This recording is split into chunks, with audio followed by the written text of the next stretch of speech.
When Africa's richest industrialist walks into tourism, that's not a vacation, that's diversification. Aliko Dangote, a man known for cement plants, oil refineries, fertilizer, and heavy industry, has now expanded into Kenya's tourism sector through the acquisition of Pullman's Tours and Safaris, one of the country's oldest tour operators. So, not oil, not mining, and not cement this time, but tourism.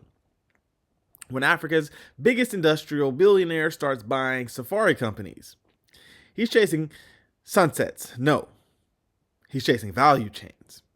And remember, if you want more Africa First stories that Western media ignores, hit subscribe. We don't chase the headlines, we chase the truth. And by the end of this video, you'll understand why this move is not random and why African billionaires entering tourism changes the narrative of who profits from Africa's beauty. Countries that I can suggest for people to invest, one of them, of course, Kenya. Kenya is also a very good place to invest. Nigeria, Ghana is a very good place to invest. Cote d'Ivoire, Aliko Dangote and American billionaire David Rubenstein have invested in Kenya's tourism sector through Altera Capital, acquiring Pullman's Tours and Safaris, Kenya's oldest tour company. All right. So, guys, the acquisition finalized via ARP Africa Travel Group. So, the key details regarding the acquisition, right? Let's talk about these. But first, let's get this correct. Okay. So, the deal involved a 100% stake acquisition of Pullman's, right? And the purpose of this investment is part of a strategy to expand in the East African tourism and hospitality sector. So this acquisition followed Dangote's purchase of a majority stake in the East African coffee chain Java House earlier in 2025. And this was approved by the Competition Authority of Kenya. It was confirmed that the deal would not negatively impact the competition. So there's no expected job losses, no market distortion concerns. And Pullman's Tours and Safaris, which was founded in the 1950s, is one of Kenya's most established tour operators. That means this is not a startup gamble. It's a legacy acquisition. Kenya's tourism sector is one of East Africa's economic anchors. So from Masai Mara to Amboseli to Tsavo, the Indian Ocean coastline, tourism contributes significantly to Kenya's GDP and foreign exchange earnings. Now, add Africa's richest man to that ecosystem, and here you have a question.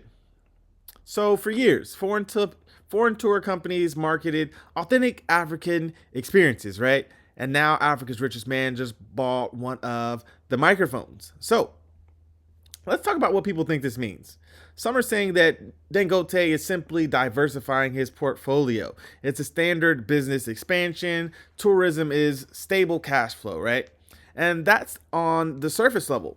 So the truth has deeper context, right? Tourism is not just hospitality. It's narrative control. It's foreign currency flow. It's brand power.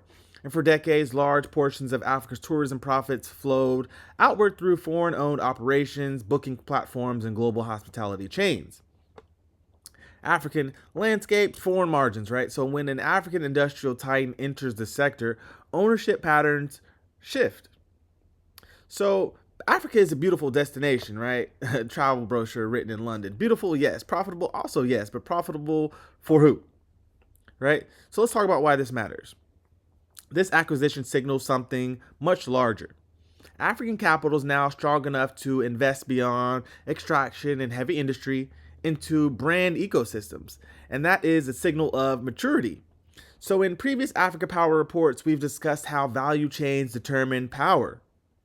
Tourism is an example of that type of value chain. So from airline bookings to hotel stays to safari vehicles to cultural tours to souvenir exports. When ownership is local or continental, more of that value circulates inside of Africa.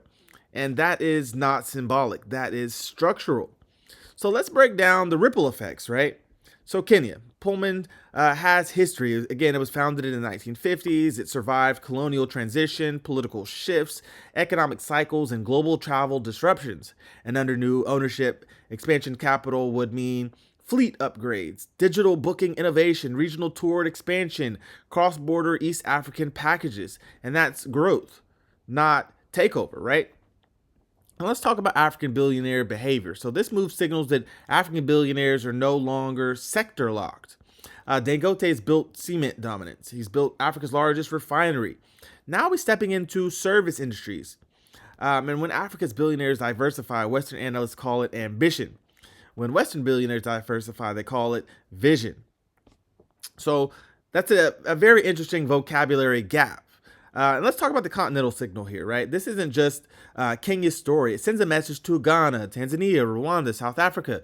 Tourism isn't just about arrivals. It's about ownership as well. And if African investors began acquiring tourism operators across, borders, the sector becomes less externally controlled.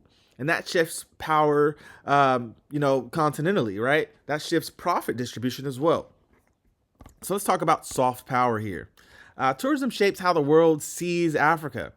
If African-owned firms curate these experiences, storytelling changes. The safari narrative evolves from exotic wilderness to strategic ecological heritage, right? Subtle, but powerful. So let's talk about what happens next. If Dangote integrates tourism into his broader investment network, we may see cross-investment between logistics and tourism, aviation partnerships, hospitality chain development, and Pan-African tourism branding.